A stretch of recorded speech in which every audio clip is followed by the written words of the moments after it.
That's all right. This meeting is being recorded. All right, sorry. And folks, if you have any issue with that, please drop, and you can watch the recording later. Thank you. All right. Yeah, I'll try and hit the highlights again. So yeah, parent of 3, Howard High School senior this year, 8th grader at Elkridge Landing, and 4th grader at Elkridge Elementary. Been involved extensively with PTA many years, Scouts. Been an advocate, trying to, make sure we don't keep having to deal with overcrowding.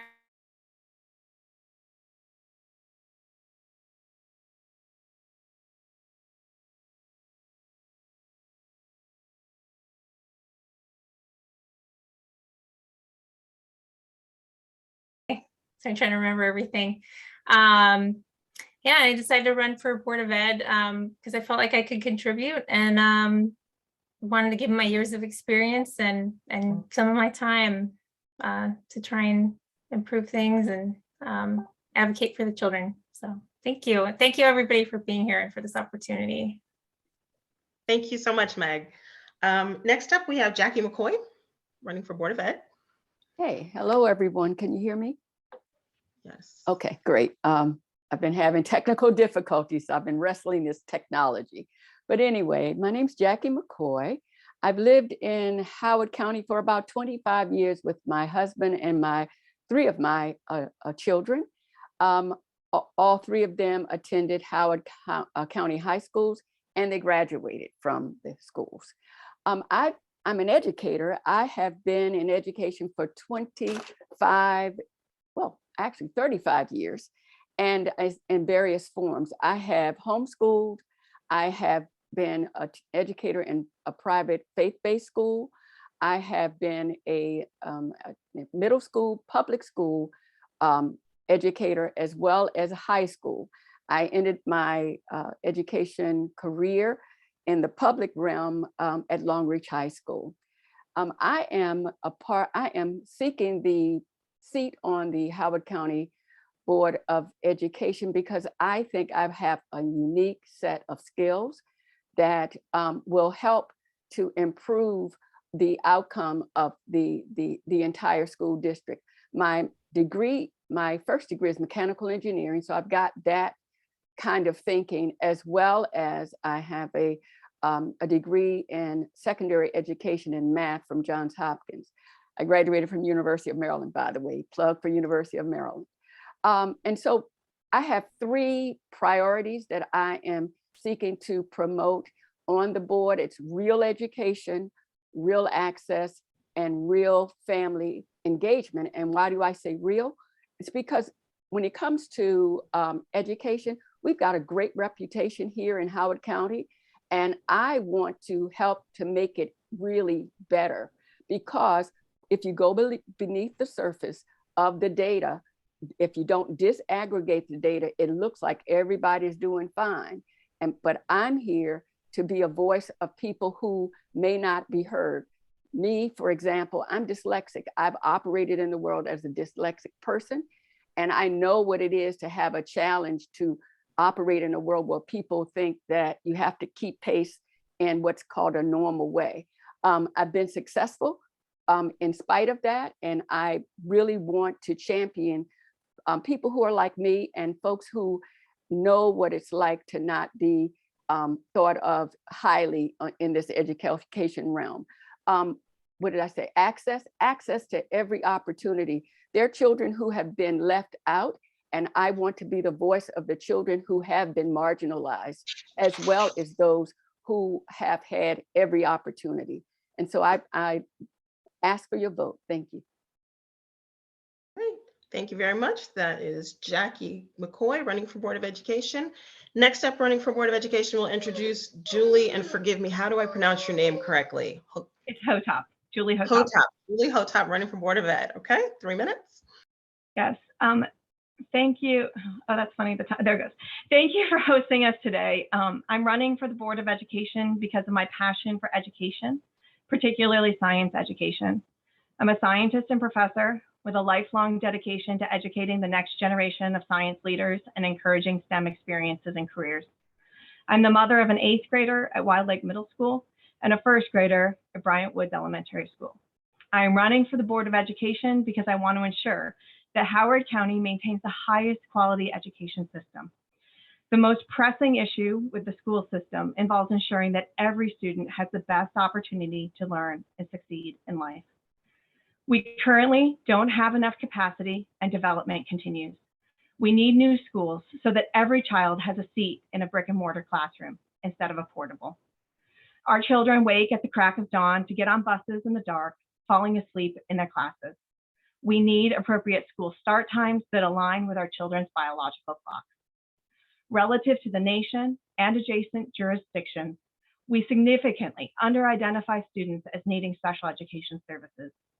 We need to identify all students early who have learning disabilities, since early intervention is the best and least expensive intervention. We have too many issues with safety and bullying in our schools, affecting far too many children and families. We need to have safe and bully-free schools and support students of all genders, race, ethnicity, sex, and sexual orientation. And we need to address this while also addressing discipline disparities. We need to eliminate discrimination and bias in our schools. Socioeconomics has a large impact on test scores and graduation rates. We need the adults to fix the zoning issues that create low-income pockets at certain schools, not place a large burden on some of our neediest children, forcing them to schools miles from their home, affecting attendance rates and the ability of families without a means of transportation to attend school events.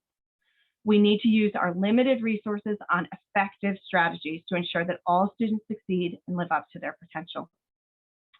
We need to address the learning loss that happened during the pandemic while ensuring that we retain the highest quality teachers and staff. To this end, we need to use Recovery Act money to reduce class sizes so teachers can do what they do best, which is teach our children and address learning loss. I'm running to advocate and affect change in these areas. I want to ensure that this work is done with excellence, integrity, and transparency, and without outside influence. I will not take developer or dark money donations. While I'm participating in this forum, I also will not have a political party affiliation and will not pursue or accept any political party endorsements or funding for this nonpartisan position. Thank you. Thank you. And that's Julie Hotopp from Board of Ed. Did I do that right? You did it right. Thank you. Perfect. Thank you. All right. Next up, Board of Ed, I will ask again, Mr. Linfeng Chen, please help me. Did I pronounce your name correctly? That's very close, Linfeng Chen. Yeah, thank you. Okay, very good. Linfeng Chen, running for Board of Ed. You have your 3 minutes. Sure. So my name is Linfeng Chen, and I'm a structural engineer with a PhD in applied mechanics from the University of Virginia. I'm a very active volunteer in the Howard County Public School and scouting, as well as the Asian American communities. So I have lived in Howard County for 11 years. By December, I will be 12 years here. And I have 3 children in the Howard County Public School system. Right now, they are in the Hammond Elementary School, Hammond Middle School, and the Reservoir Heights. So my family chose to live in Howard County for its diverse community and excellent school system. I have a long record of serving and make a difference for the school system and the communities. I'm currently serving on the BOE Operating Budget Review Committee, and over years, I have served on the HCPSS Science Advisory Committee, Social Study Advisory Committee, and the School Calendar Committee. As an engineer, I use my expertise to give career day presentations to students at elementary school as well as a high school. And I have excellent extended volunteers in both Boy Scouts and Girl Scouts, and serving in various roles as a band leader, committee member, and event coordinator. And I have volunteered as a science station manager at the Linstead Day Camp at Howard County Fairground for 3 years. I have been a treasurer for the SAC 2012 United Blue Travel soccer team for 2 years. Professionally, I have been a volunteer to develop and update the Standards American Iron Steel Institute since 2012. So I have been active through the community. I'm a member also of the Horizon Foundation Howard County Chinese School Equity Policy Campaign Grant, and I also help to organize the Youth Ambassador Program. I'm very interested in the environment issues and a project leader of the Chesapeake Bay Trust grant to promote the smart water use for sustaining gardening in Howard County. So my point from my side, I really to try to address some key issue we have now in the school system. So right now we have, as I observe, many issues in HCPSS as my old kids grow from the kindergarten to 10th grade. COVID really made the issues much worse. And some of the most impressive issues, including the staff shortage, school safety, job school enrollment, and overcrowded schools, and the lack of school infrastructure, and the mental health crisis, lack of budget priority, and the school start time. So if I'm elected, I will focus on addressing these issues and challenging HCPS coming up with a solution to improve the quality of education, repair damage caused by the COVID, and retain the current teacher while recruiting the new teachers. So I will be your, I think it's my time's up. Thank you. Thank you. Thank you very much. And that is Linfeng Chen for Board of Ed. Is that correct? Got it? That's correct. Thank you. Okay, thank you. Thank you so much. All right, next up, we have Monique Richards running for Board of Education. Monique? Yes, thank you. Good evening, everyone. And I really appreciate the invitation to participate in this forum. Thank you to the members and officers of the Columbia Democratic Committee. I am a mother of 3 and I live in Howard County. I'm a registered voter. And so I and everyone else who has spoken already have met the prerequisites for running for a seat on the Board of Education. My mission in running for a seat on the Board of Education is to serve the needs of the community so that our children receive the best education. And the education of our children is a shared responsibility between the family, the school, and the community working together. Besides beyond the basic needs of food, shelter, clothing, adequate sleep, children need to feel safe, have a sense of belonging, and have a healthy sense of self. And once those needs are met, then they can effectively learn. My mission is to serve the needs of the community. It's an honor to be a public servant. And so I wanted to also let you know that I am a pharmacist. I have about 20 years of experience in working at the bench in the community, as well as in the pharmaceutical industry. I've worked professionally on global teams where listening to different opinions with the goal of reaching a consensus that provides the best product for the customers is the goal. And I think my experiences building those cross-cultural relationships and collaborative problem solving will help to inform my resolve. And that is necessary on the Board of Education. I'm running for one of the 2 available seats on the Board of Education, and I look to make use of my experience and education to improve the already wonderful reputation of the Howard County public school system. I think that it's important also to mention that representation matters. The needs of the children need to be presented and understood by the members of the Board of Education. And that's what I want to be. I want to be a voice for the voiceless. Thank you. Thank you very much. That was Dr. Monique Richards running for Board of Ed. And last but not least, running for Board of Education, we have Dan Newberger. So Dan, your 3 minutes. Thank you, Cynthia. Thank you, everyone. Thanks, officers of the club and everyone for joining. I'm so happy to be here. The Columbia Democratic Club is the heart and soul of the Democratic Party in Howard County, and I'm proud to be here and proud to be a member. My wife and I came to Howard County almost 10 years ago, and we moved here for a couple of reasons. First was, Jim Rouse's vision for Columbia, this diverse place where people of different races and economic backgrounds could live together side by side and grow together. And the other reason was our schools. We were looking for strong, diverse, excellent schools for our children. And despite our differences, I think everyone in Howard County unites around our schools. We may differ in how we want to get there, but we all want what's best for our kids. We all want them to be happy and healthy and successful. And we all know that that begins and ends with wonderful schools in the county. But if you've been paying attention to America since like 2016, you know that things that are wonderful don't always stay wonderful, right? Institutions erode. Greatness can erode over time or be eroded. It takes hard work and real leadership to keep our institutions strong, and that's definitely true for our schools. I believe that we need innovative 21st century schools that are going to prepare our kids for futures that we can't even imagine. And settling for what we've always done, what's worked in the past, is not good enough, not for our kids. And it's going to take really strong leadership to make that happen. I've spent my career helping complex organizations improve their performance to achieve their missions effectively and efficiently.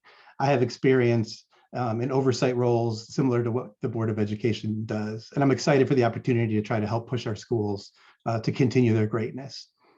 My top 3 priorities. First, the pandemic has really exposed the schools in a lot of ways. The foundations, the cracks in the foundations are showing, right? And the pandemic's not over in our schools.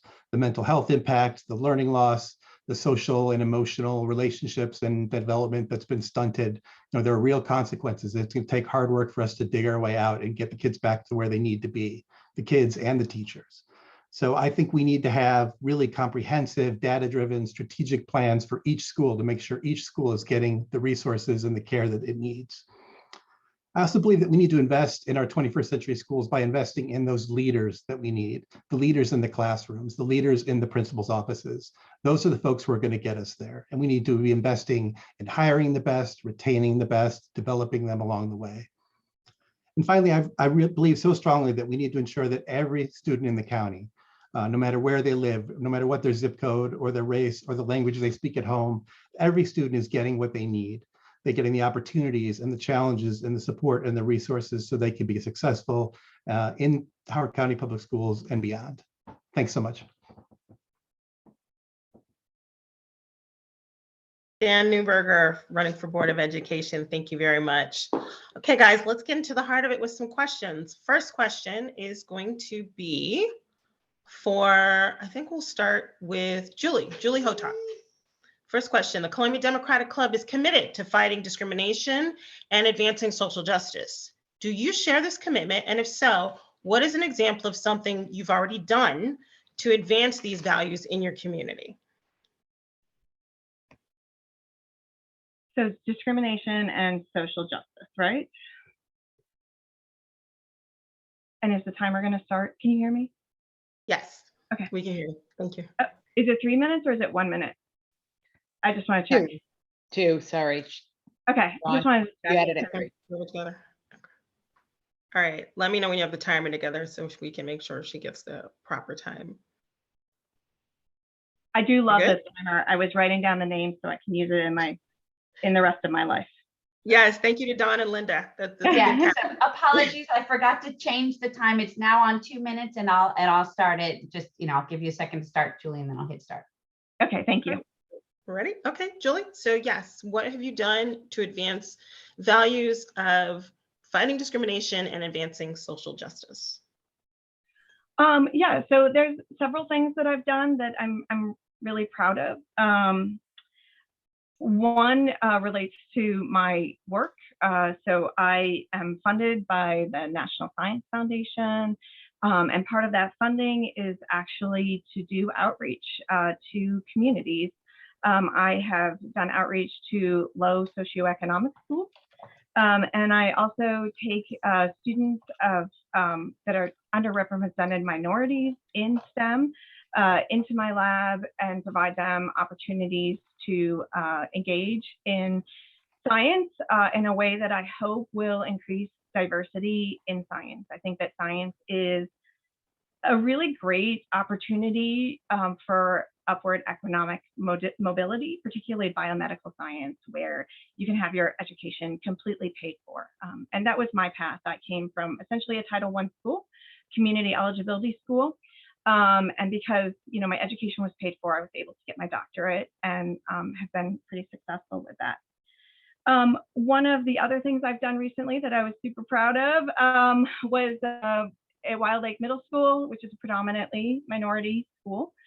I was able to bring in a Nobel laureate during the COVID-19 pandemic, during hybrid learning, to visit with the students and to support the 7th grade curriculum.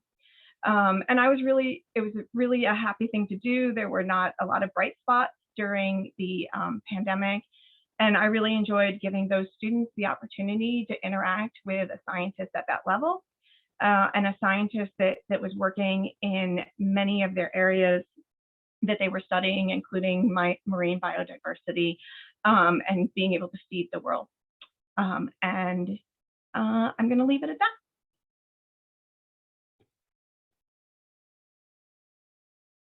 Thank you, Julie.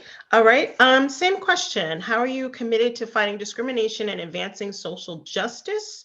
And if you share this commitment, what is an example of something you have already done to advance these values? And next, I will pose that question to Linfeng Chen. Okay, thank you. So I think, as an immigrant, also as a Chinese American, being in the country, we are facing also all kinds of issues. So personally, I know with society, we still have a lot of space to improve. Even personally, back to New York City, when the Fikes shooting happens, I was literally shot on my face. And because I be an Asian man, and I was targeted. So I think the same thing, I'm sure the other ethnic group and the racial group are facing very similar issues. And last year, just the COVID itself, many Asian elderly ladies in New York City and San Francisco, they are targeted and brutally beat up. So how can we educate our community, treat everybody fairly? And how can we, in the media, to address the racism in a right way and not create the hatred? That's a really big issue for us to think about. And the school is definitely, our curriculum need to be updated to reflect what happened right now. And I think as a board candidate, I was strongly fighting hard for equal, fairly treated for each student. They deserve a good environment. They deserve the protected environment and maximize their potential in their study. So as myself, I also will be, when we facing the pressure, we will double the effort, work harder, try to make a change in the society. We will let the people know the unfair injustice need to be undone, make the good things happen. So that's from my response. Thank you. Thank you. That's 3 minutes. And I would pose the same question to Dan Newberger. Do I need to repeat the question? Sure, that'd be great. Okay, so the Columbia Democratic Club is committed to fighting discrimination and advancing social justice. Do you share this commitment? And if so, what is an example of something you have already done to advance these values in our community? Great, thank you, Cynthia. I absolutely support those values. They're so important to me and my family. And I've embraced them in a series of ways. It really occupies so many different ways that I've tried to give back to this community that I love so much. I've been active in PTAs. I'm a faithful PTA dad. I'm serving as an officer on the Swansfield PTA right now, the secretary, which is second only to treasurer in thankless jobs. And our focus as a board has always been really to make sure that it's a Title I school, and we try so hard to make sure that every activity we do is really inclusive for the population, this really diverse population of students and parents. I also represent my faith community on PATH's Education Action Team.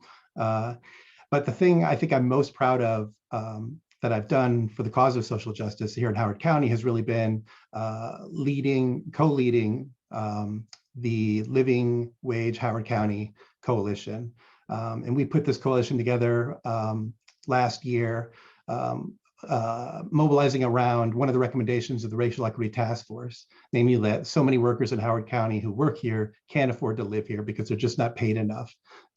Fair pay, equal, sufficient living wage is really a core issue of social justice, because if you can't live somewhere, you just can't take part in all the things that community offers. And so we put together this coalition, and we got we built a coalition. It's skills similar to serving on a board. We found common ground with all sorts of organizations and people and leaders in the community, labor unions, political clubs, faith communities, all of us united around this idea. And we were able to lobby our elected officials, and it resulted in not only the first minimum wage bill in Howard County history, but what could potentially be one of the strongest minimum wage laws on the East Coast. So that's something I'm proud of, and there's still work to do to push it further. Okay, very good. Thank you. Thank you very much, Dan. Okay, so now Monique Richards, Dr. Richards, is that correct? Yes, that's correct. Thank you so much for the question. I certainly am committed to fighting discrimination and advancing social justice. I have been doing so from a very, very early age, not only for myself, but also for others in my community. I was born and raised in Newark, New Jersey, and as a student and a product of public education, I faced discrimination myself at various stages in my schooling and in my career. And as a result of the opportunities I've obtained through my education and the ability to obtain my doctorate, I have chosen to be an example and a role model to other children, and letting them know that it is possible to improve your lot and get to where you want to be.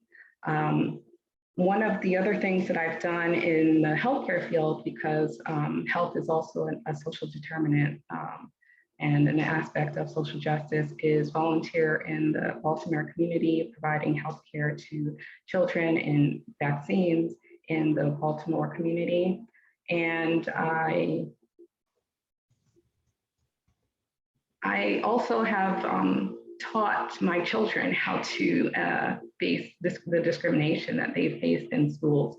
As I said, I have 3 children, 2, 8, and 16 years old. And unfortunately, from a very young age, all of them have faced discrimination in the schools they've attended. And so the one example I'll give is of my 2nd grader who attends a school in Howard County, who had his hair cut by another child during the school lesson. And I was able to advocate for him and make sure that it was addressed properly, but not all children have that advocate. And so that's what I want to be able to do.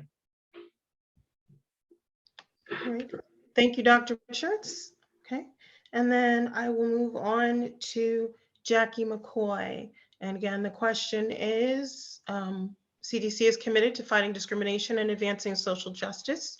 Do you share this commitment? And if so, what is an example of something you've already done to advance these values in our community? Yes, thank you. I absolutely support any effort to fight discrimination and to promote social justice. When I retired from the school system, one of the reasons I stepped away from the schools was that I realized that I needed to do something more than just be in the classroom, because it seemed to me that where the foundational things that bring about the discrimination and the injustice is rooted in our lack of understanding of the history of this country. And so I founded Changing the Lens, which is a community building movement with my friend. And we've been conducting workshops for the last, I think, 3 or 4 years now, where we help people to recognize that bias is in all of us, and that we don't know the history of this country, and therefore we don't understand why the underpinnings of the discrimination continue to persist in this country.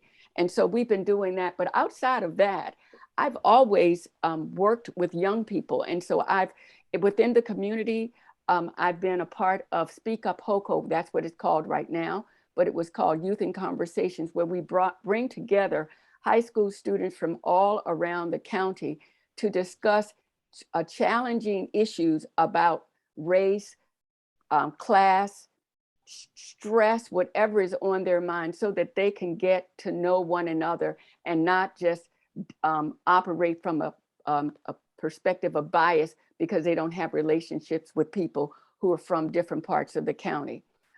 The other things that I've done is I have been a facilitator for Courageous Conversations in the county for several years. And because I believe that if we are not talking to one another and engaging with one another, people from different lived experiences, we will continue to have our biases and operate from a lens that is unexamined. Thank you. Thank you very much, Jacky. And last but not least, Meg Ricks, would you like me to repeat the question? Yes, thanks. No problem. The Columbia Democratic Club is committed to fighting discrimination and advancing social justice. Do you share this commitment? And if so, what is an example of something you have already done to advance these values in our community? Thanks. Yes, I do. I grew up in Chicago on the South Side. Went to school, very overcrowded, high farms. I was, in the minority, not being Latino or African American. And that was just my background. That seemed normal, but going to other places, knowing that, not everybody kind of saw everybody the same way. Taking classes and taking a test about implicit bias and learning I have implicit bias. Everyone has implicit bias. Was eye-opening. And sadly, I've seen that in educational settings, seeing the way some kids are treated versus others. So I, through my volunteer work with PTA, with Girl Scouts, had the opportunity to work with lots of different kids and have them work together and learn together, especially in Girl Scouts, about how we can't make change if we don't, look out for those problems in the world and then, try to tackle them. And I'm also this past year been working in a preschool, and so I take that every day as I go along, and I'm examining that in myself. And also trying, as I interact with other people, to be, an ally, to be somebody bringing up these issues in a, maybe not a confrontational way, but a way that maybe gets people to think about what they're doing and not being defensive. So that's kind of been my approach. Thanks. Thank you. Thank you so much, Meg. Okay, so let's go to the next question. This time, the question is about the Liberty Act that was signed into law in 2020. A referendum seeking to repeal this law will be on the ballot for November 2022 election. Do you support the Liberty Act? And will you publicly speak out in favor of it? I'm so sorry, that is for our later candidates. Let me back up. There is currently litigation pending. This is the actual question for Board of Ed. Challenging the voting rights of the SMOB. Hot issue, hot topic, we all know. On the flip side, an unsuccessful bill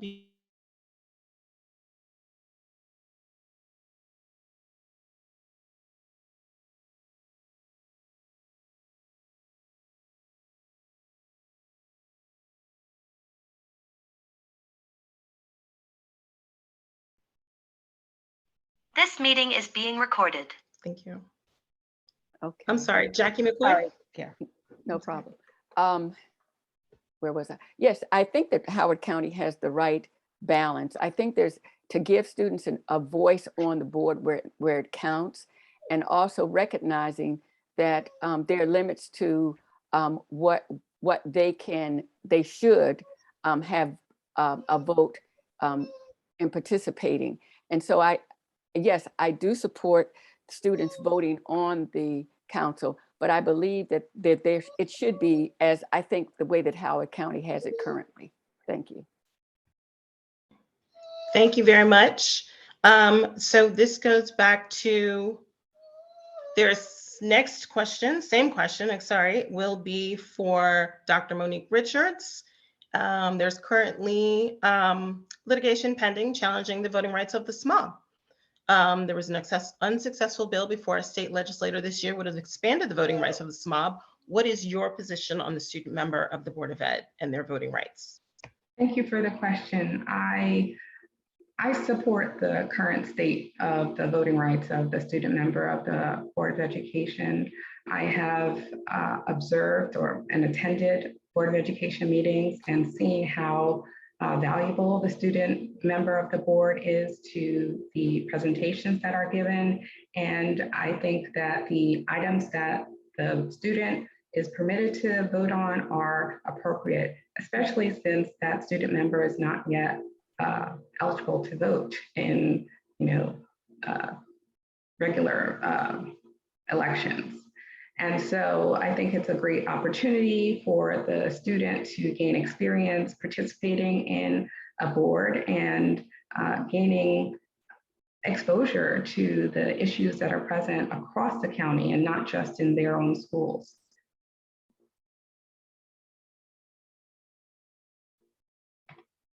Thank you very much. And again, question on SMOB voting rights, and this will go to Meg Bricks. Thanks. Yeah, I think it's a great thing to have a student member of the board. And I think, they put in so much time now as it is with the things that they participate in. I don't know that I would want to add more onto that. Especially now having a senior myself who is actually a classmate of the current SMOB. I hate to see them be a target for kind of the political feelings of adults, one way or another. So I really do value their input. I value their participation, but I want to make sure that, it's not a burden to them in that busy senior year, and that they're not, basically being, run through the coals. So thanks. Thank you, Meg. All right, and next, Dan Newberger, same question, SMOB voting rights. Thanks, Cynthia. I think having the SMOB on the board is a wonderful thing. And I'm pretty outraged about that lawsuit that would threaten to take that away. I think it's a really unique thing here in Maryland and in Howard County, where we give the students the chance to elect one of their own. It shows that we as adults value their input as young people, not just children.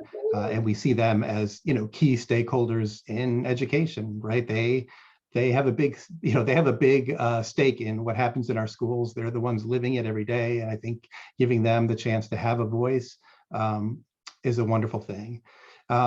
As far as expanding rights, I haven't made up my mind. I'm open to it. I honestly can see both sides. I can see wanting to avoid having students vote on the budget, vote on personnel issues. Personnel issues in particular can be sticky, but I think it could work if that's how the laws went. I think we could work that no problem. I think the student member would just be prepared to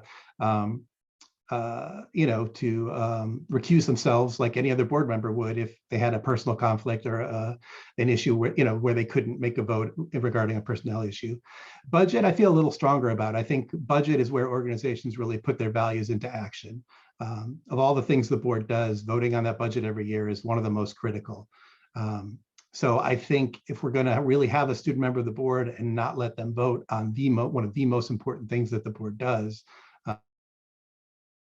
So like I said, there's lots of positions I have that I feel really, really strong about.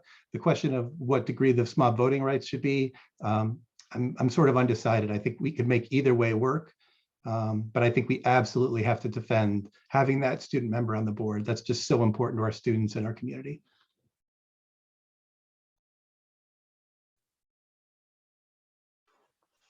Thank you, Dan. And that would be next question for, I'm sorry, I've lost my place. Monique Richards? Oh, I'm sorry. Linfeng Chen, I'm sorry. No problem, no problem. Okay, Monica SMOB don't know voting what the rights. second one. I'm sorry, go ahead, continue. I'm sorry. So it's my turn, right? Hello? Yes, absolutely. Okay, okay. So I think my position is also keep the current rights. I think one reason have the student member there, it's multiple functions. One is definitely it's really a good channel to have a student's voice heard and express their opinion and perspective, and the adults may not have. I think it's extremely valuable. But at the same time, we have to understand they are still learning. They take the courses. They are learning many other things. So I agree, we should not put too much pressure for them and make a choice. Some of them it's a really thorny decision. I think we need to make sure we give them a learning opportunity, but not overwhelming them. So I totally agree. The current the rights, I supporting that. So thank you. Okay, thank you. And next we have Julie Hotopp for the question about SMOB rights. Yes, so I support the current state of SMOB voting. I thought there was a very excellent editorial written, and I'm sorry, I can't remember who wrote it. It might even be somebody here. Just talking about kind of the undue influences that could come from the SMOB voting on personnel as well as budget. And I am concerned about kind of the way that the SMOB has been attacked. And I would like to see some changes. And I don't know what they are, but I think we could maybe even ask past SMOBs what they would recommend, but some changes to maybe try to address that. I'm not quite sure how you would do that, but I also think we're missing an opportunity. So we give one student the opportunity to sit on the board, and that's great. That gives students the opportunity to feel like they have a voice. But one of the early experiences I had that was very transformative was something that where I lived was called county government. And it was a class that students across the county took together. It would probably be taken at something like ARL, where we learned more about civics. And we actually had a lot of participation or a lot of opportunities to participate. And we actually worked with our elected officials to learn more about civics, but to also contribute to the process, to learn how to interact with them. And I would say it's been a very important process that has guided me over the years. And I would really like to see Howard County not only have a SMOB, but to develop a program like that. I don't believe we have one, placing students with not only Board of Education members, but county council members. Thank you. Thank you so much. Thank you so much. And I appreciate you all weighing in on the SMOB. I think I got everybody. So let's move on to question 3. Sorry, I'm multitasking here. All right, Board of Education question, not County Council. Howard County Public Schools is in the process of redrawing school boundaries to support the opening of High School 13. We want to know your philosophy on boundary changes and how they should be handled. And the lucky person to lead off with this one, we're going to start with Linfeng Chen. Sure, I'm happy to take that. So as I think my position was supporting the neighborhood school because I'm not supporting redistricting, but some of the redistricting like High School 13 is necessary because of school utilization. As I talked to many parents, they really upset last redistricting. Some of the kids multiple times in the last couple of years. So really caused a lot of mental health issue. As you may know, right now, for many of the students, it's really hard for them to find friends. When we redistricting, for me, it feels like pull a tree out and replanting. If we did it many times, really damaging. And if we want to reduce the farm rate, it's actually didn't deliver. I see when the students are redistricted to the different school, the parents actually, they either sold the house or they choose a private school. And even for some of the students, they take a long bus drive. And then all the time they can, have to wake up earlier, take a bus and a long distance, adding to the transportation cost. And the students in a different school, they really feel lonely. It takes a long time to adapting. So my position was, if we could we try to keep the neighborhood school as much as possible. And then we also provide resources for the Title I school to make sure we have enough resources to create a good environment for them to grow. Because as I can tell you, I'm also the first generation, the college graduate. I know the barrier. The most important thing is that we create an environment, make sure they can prosper and try hard and fighting for the justice. Thank you. Okay, thank you so much. That's Linfeng Chen weighing in on redistricting. So Julie Hotopp, how about you next? What is your thoughts or your philosophy on redistricting? Yeah, so we're going to have to redistrict.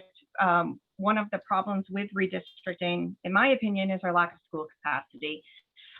Because we're over capacity, we're constantly having to make small changes. And I really think we have to address school capacity so that we redistrict less frequently. And I really think that when we're talking about school capacity is really a great time to talk about the socioeconomics of the schools. So for instance, I go to one of the, my kids, my youngest goes to one of the smallest schools in the county. It's very hard to move students around and balance anything. Students themselves, because they're in apartments, move around. That changes the balance frequently, and it is a known problem in downtown Columbia. And so I really think we need to have all the tools in the toolbox, but we shouldn't rely so heavily on redistricting to balance socioeconomics. I think actually the biggest issue for me with redistricting was at least last time, was just the process. And I think we need a better process. I think, if I just look at the move that I was involved in, which many of you guys know, there was a better set of moves that would have balanced socioeconomics just as well, used 3 fewer buses, and many of the students would have been able to walk to the schools that they were attending if they missed the bus. And for low-income learners, that's pretty important, because if you miss the bus, you still need to be able to get to school. And it contributed to our transportation problems. And so I really think that one of the biggest things we need is more time to vet the plans that we have and to make truly informed decisions. Very good. Very good. Thank you very much for your answer. That's Julie Hotopp. And now Dan Newberger, if you can speak to us about your philosophy on redistricting, school redistricting. Thanks, Cynthia. So redistricting is really tough, right? I mean, there are times when it's absolutely necessary, like with this new high school 13, and when the capacity issues reach a certain point. I mean, we're unfortunately stuck with the schools we have in the places we have. We're living with the decisions and mistakes of decades of governance that our schools, are in the communities they are, in the places they are. That doesn't necessarily reflect the growth patterns in the best ways. So we have to redistrict, otherwise, the state won't give us money to build new schools if we have unused seats. So it's a necessary evil in so many ways. But we really need to do it smart, and we need to do it the right way. And 2019 was a case study in how to do something absolutely the wrong way. I mean, so many parts of our community were really hurt, by that process. It was not transparent. It was not straightforward. People didn't feel heard. It was, so many things were done wrong. And I think we really need to look at redistricting. The board needs to look at it as an opportunity to either build trust or, further lose trust with the community. So it's really critical that it's done the right way. I do believe that policy 6010, which governs the school utilization and redistricting process, I feel like it's a good policy. It could be better, absolutely. But I think the key part of it, the 3 priorities that it discusses, are the right ones. And those are facility utilization, which is the whole point, making sure we have capacity used the right way and we keep our classrooms as small as possible. Community stability, which is absolutely critical, trying to, it's important that we go in with a scalpel and not a chainsaw to minimize disruption where we can. And finally, the demographic characteristics of school populations, which I think is absolutely critical when we're looking at how to move students around and build these school communities. So I think the policy is solid. I think we just need to focus really hard on getting it done the right way. Thank you very much, Dan Newberger.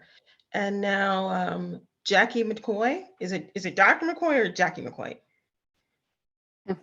I'm Jacky McCoy, no doctor. Okay. All right. Very good. That's Dr. Monique Richards. I think she's the Yes. doctor in the group. Yeah. I'm familiar, but you were talking John Hopkins and everything else. I just thought I'd Okay. ask. Okay. So I believe, just as several of you have already said, that the last redistricting was a missed opportunity, that it was done so poorly that now we're facing another issue with having to consider redistricting further down the road. The redistricting that has to be done by high school 13 is limited in its scope, according to what I've understood it to be. And so it's not going to be able to address some of the missteps that were done in the 2019 redistricting. I think that also the policy 6010 is absolutely a great guideline. And the challenge is bringing it to life, right? Because of the way our schools have been built, because of the limited capacity of our schools, it was a built-in problem from the very beginning because the lack of capacity. And so I think as we move forward to high school 14, which is about to come about, that we learn as we are developing the process for high school 13, as we're using the policy 6010, that we will do a much better job, and hopefully as we have to expand even further, because I know it's going to happen, that we consider that we use the policy 6010 to inform any further decisions regarding school redistricting or school capacity or school building. Thank you. Thank you. Okay, so now we have Meg Ricks. Would you like me to restate the question? No, I think I got it. Thanks. Yeah, I've been following this whole process very closely since 2017, when we did not redistrict. We didn't know all through middle school where my oldest would be attending high school. We didn't know if she would continue to attend high school at the same school that she started at. And we're going to be facing that again with my next daughter, who's going to be 1 year at Howard, and then we'll see. But it's not because I'm mad about moving. It's because I'm, mad about overcrowding. Having grown up in a school severely overcrowded, it is absolutely an equity issue having an overcrowded school. It's not just wealthy schools that are overcrowded, especially in the Route 1 corridor. We've had so much growth, and it's a gateway into the county from all over. So I've been following this process. I attended the meetings that they had after that 2017 decision. There was 3 members of the board and different representatives from different county groups to understand that process. How does this happen? Why do we not have the schools, the land, what we need? And I've followed it ever since, every iteration, every feasibility report.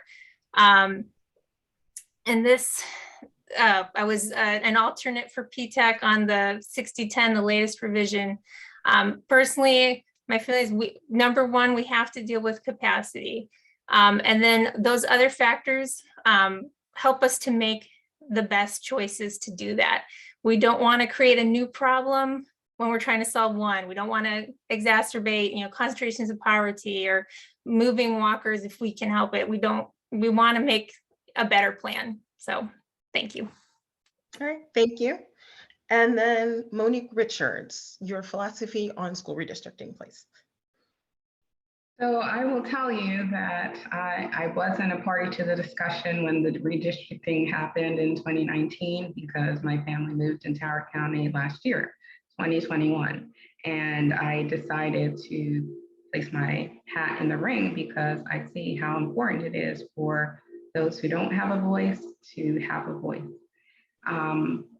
It's my understanding from my neighbors who did a lot of hand wringing about the redistricting and telling me how unhappy they were with it, that it was to address overcrowding, but also I understand that the goal was to provide equitable access to school resources for all children, particularly children who live in Western Howard County. And so I think, both reasons are valid and need to be addressed. However, in a report that was recently presented at the April 28th Board of Education meeting, there was a chart presented that 5 of the 12 current high schools are over capacity. 6 of the 20 middle schools are over capacity, and 22 of the 45 elementary schools are currently over capacity. Every year, more and more people move into Howard County, and so that overcapacity will continue to be a problem if redistricting doesn't happen, and since it takes so long for the schools to be built, not only High School 13, but also the new Turf Valley Elementary School that was approved, or the funding for which was approved last year. And so I think that it is important for children to attend their neighborhood schools as far as possible to reduce the commute time. But I think it's also important to focus energy on making sure that the schools in those neighborhoods have the resources to address the children's needs and allow them the best education possible. Spending the money on the school resources rather than on the transportation is what I think is important. Thank you. Okay, so we have time now for 1 or 2 questions from the chat. Dawn, one, only one. I only get to pick one. All right. Okay, so we've had a lot of questions in the chat, things you guys need to think about, trans kids and their rights in locker room, schools, and sports. We talked about SMOB voting, input from marginalized schools, and also diversity, equity, and inclusion, and where we fall short in Howard County.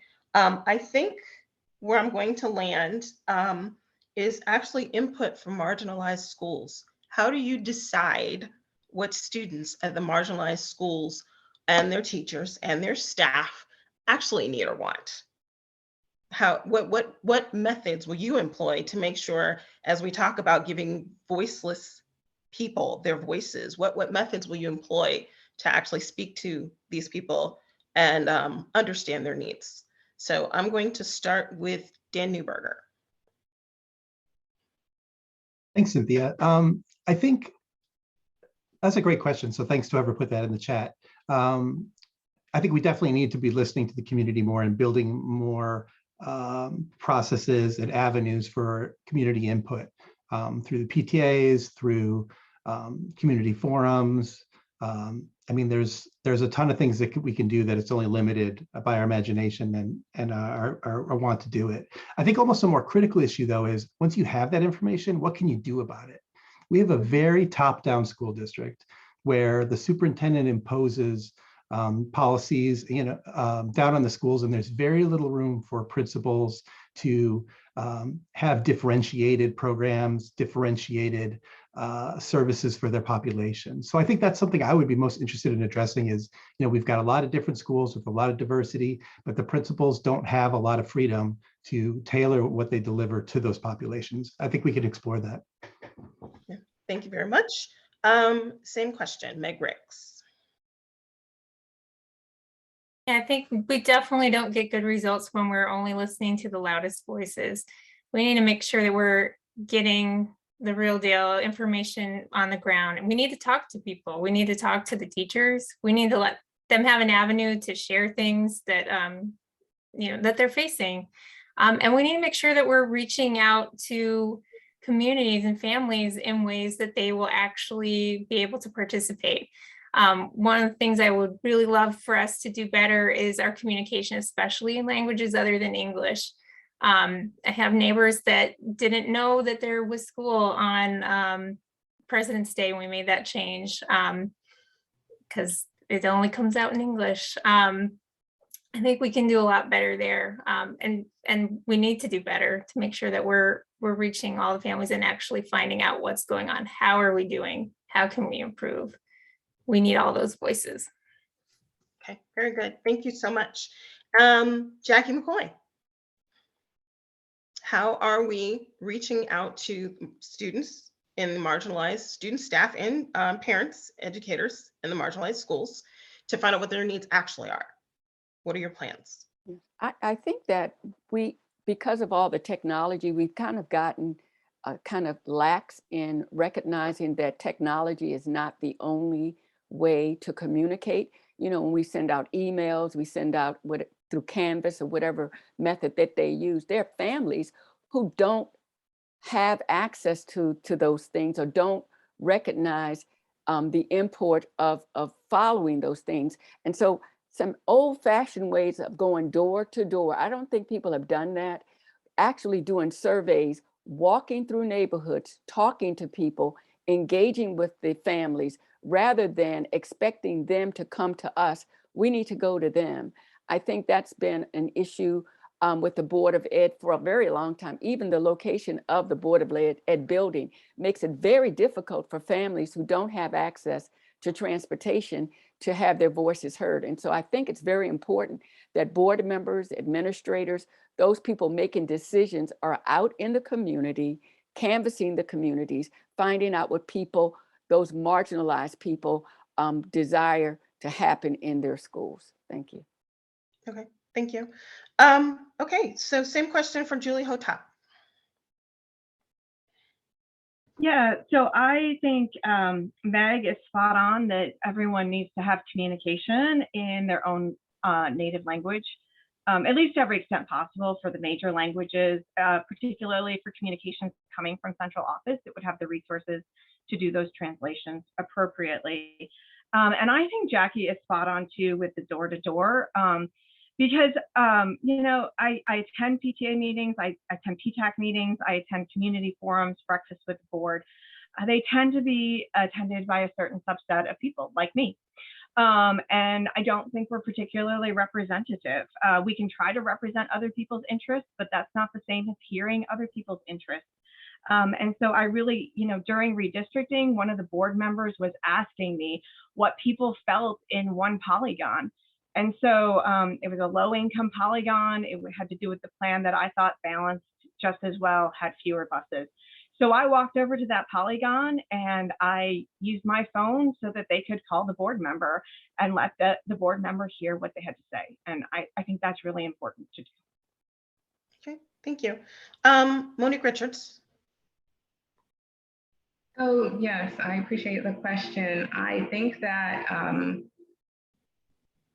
the PTA could be tasked with helping to get representation from these voiceless individuals and families by asking them to appoint liaisons within those communities who speak the different languages of the students to ask those questions or ask that they be available from the very beginning of the year and not just when they want the survey answered about whether or not, you know, they feel there's enough equity in the schools.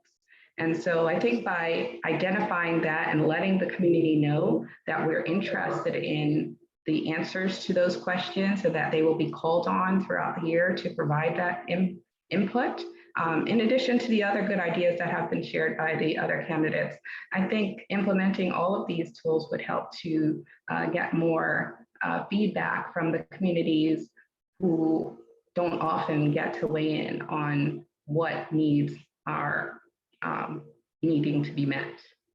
Okay, thank you very much. And last, Linfeng Chen. Thank you, Cynthia. So I do have a first-hand experience because as a first generation, the immigrants as well as English is not my native tongue. Definitely a lot of immigrants and marginalized people, they don't have access. And then the communication through the BOE testimony, it may not work more effective. And sometimes it's just a loud voice take over. We really need to talk to people on the ground, see what's the problem, and overcome the language barrier, use their language to communicate, to find out what is, you know, what the truly issue are. And we truly to help them in a way they need it. Sometimes we think we know, but apparently we are not.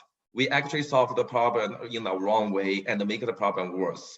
So we have to make sure, talk to the people who really need what kind of services they need and truly solve the problem. So don't take it for granted that's the issue, and we try to address. So thank you. Okay. Thank you. Thank you very much. Okay, so that is the conclusion of our questions for the Board of Ed, but I'm going to take license here.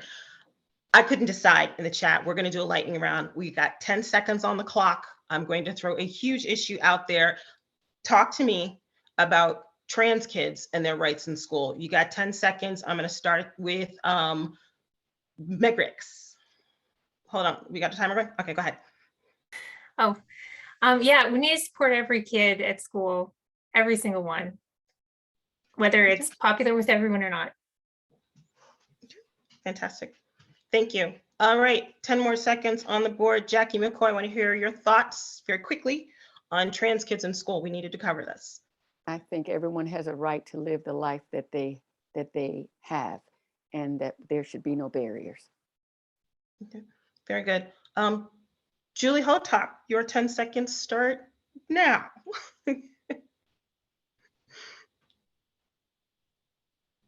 She's All frozen. kids need our support. Trans kids need our support.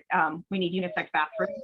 Yes, trans kids need support. All kids need support. We need unisex bathrooms. And there's a great event coming up soon with the library having to do with, trans kids and a book reading. All right, thank you. 10 seconds. All right, Linfeng Chen. No one should be treated less because of their race, gender identity, ability. It's the same thing happen here. Everyone should feel safe and welcome at school. Thank you. Thank you. Monique Richards. Yes, I mentioned this before. In order for children to learn, they need to feel safe. They need to have a sense of belonging. They need to have a healthy sense of self. I think we should do everything within our power to make sure that trans children feel that way and feel accepted so that they can learn as well. All right, thank you. And last 10 seconds, Dan Newberger.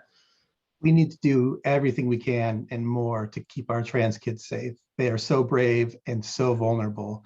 The statistics around suicide in trans kids is shocking. We need to make sure these kids are safe. All right, ladies and gentlemen, that is your Board of Education candidates CDC forum. Thank you so much for coming. Please drop your information in the chat, specific to your website and your personal information. So we are going to move on. Just move on because we are about 10 minutes behind schedule to get started with the county council. So everybody take a stretch break while the council members get set up and start thinking about signing up for the great race across Howard County on June 18th. Fortunately, we got the DJ for Marcus Harris's event to do the event that day. So we are super excited. Jonathan Studdard. So let's get into it. Board of thank you. County Council is up. We have with us this evening Liz Walsh, Neveen Kurtom, Jensen Evelyn, Hank Boyd, and Deb Jung. So if we have everyone ready to go and our timer is ready, I'm going to jump right into the questions because we're a little bit behind schedule. So are we ready? All right. So we're going to start with Sorry, introduction. I'm still looking for Deb. Deb's here somewhere, I think. Oh, is okay. I'm gonna pin her when I find her. While we're waiting, let's go Linda. forward. She just popped up. She's there, Linda. You might, I don't know on your screen if. Well, make sure you guys are Better. unmuted. 'cause I'm when getting we you, call Deb. on you- When we call on you, you'll be centered in the screen. So just let's go ahead and start with introductions. I'll start with Liz Walsh. Thank you, Cynthia. So we are doing introductions. We're not going right to questions. Is that right? Introduction. Okay, okay. Sorry. All right, thank you. All right. My name is Liz Walsh. I am the current District 1 council member. That represents the northeast corner of Howard County, which is lots of Ellicott City, lots of Elkridge, and for purposes of a Columbia Democratic Club, Dorsey Search, the village of Dorsey Search.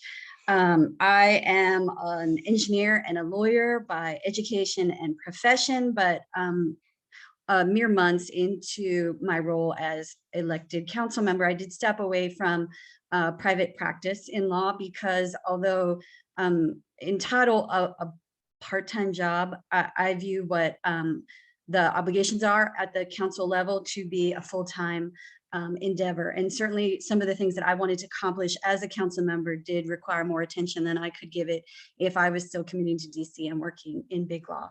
My priorities, what brought me into public office, really what compelled me into seeking public office, are things like environmental conservation, historic preservation, our schools, and just good government in general. I live in Old Ellicott City. I see every day. I drive by every day. I walk the dog by every day. All kinds of land use policy gone wrong. And the consequences of that, particularly in Old Ellicott City, are hopefully, as you all know, devastating. But it's not unique to Old Ellicott City. Those kinds of bad land use policies endure, continue in every pocket of every neighborhood throughout the county. And so it has been my mission, my drive to find where we can make improvements, to find consensus to make those improvements, and then to actually enforce those improvements. Because the more that I'm in this position, the more I realize that there's all kinds of laws, both at the state and the county level, that don't allow all kinds of things that are happening all the time, and they're never, ever enforced. And it's infuriating coming from, you know, a legal background, thinking, well, I just found this piece of paper and it says these things, so you have to do that. No, that never, ever happens in my experience. And it certainly never happens when you really want it to. So going forward, I think, you know, there's still lots more work to be done. D1, after the councilmanic redistricting in the last, based on the 2020 census data, now has 0 high schools within its physical bounds. Not one D1 kid will go to a high school located within District 1, and that is madness. It's why I'm glad to see people like Meg Ricks running to represent Elkridge on that school board, because Elkridge particularly, but even Ellicott City, like I'm saying, there's no high school there, and there's no immediate plans to put one there. But schools, kids, trees, good government, those are the kinds of things that I will be standing up for hopefully another 4 years. Thank you. Thank you very much. I would ask, are we recording? We are? Yes, okay, good. I just want to make sure that was on. Neveen Kurtom, up next, your introduction, 3 minutes. Hi, thank you. Thank you everyone for having me here tonight. My name is Neveen and I'm running for District 1 council member. I live in Ellicott City for 11 years with my 3 sons, who all attend our great public schools. I have 2 children at Worthington Elementary and 1 at Ellicott Mills Middle School, soon going to Mount Hebron. I am an attorney as well. I am a solo practitioner who practices in the area of family law, and I have done that for most of my career. And prior to that, I was a prosecutor in Prince George's County. I attended the University of Maryland College Park, where I double majored in government and politics and criminology and criminal justice. And then I attended the University of Baltimore School of Law. I am dedicated to our community, and I have served in various capacities in the community. I have chaired the Board of Appeals, and I have served on the Board of Appeals for several years. I have also chaired the Commission for Women here in Howard County. I have also served on state level boards and commissions. And I have also, I'm a proud alum of Leadership Howard County. I am the class of 2018.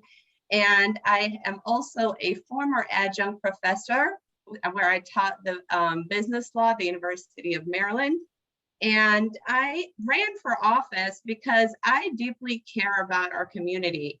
I felt that there is a disconnect between our council and our residents. And I really wanted to be the bridge between our council and what issues people are really facing in our community. I believe I have the background to serve in a very united and positive vision in District 1. I live myself 5 minutes from Main Street, and I have lived through the previous flooding, and I recognize what our community has gone through. I felt it, I've lived it. And I think I am going to be a champion for smart development, sustainable growth. And my priorities include making sure that our educational system receives the adequate funding and budget and resources to maintain its top status in our state. I am a big proponent of making sure that our education, our public schools receive the proper resources. I am also going to make sure that our business community feels supported. As a small business owner myself, this is a big priority for me. And making sure that we have balanced and smart growth policies in place where we can bridge our business community, our residents, and making sure that our community has smart growth moving forward. Thank you. All right, thank you, Neveen, Kurtom. And next up, Jensen Evelyn. Good evening, everyone. You guys can hear me? Yes. All right, good evening, everyone. What's going on?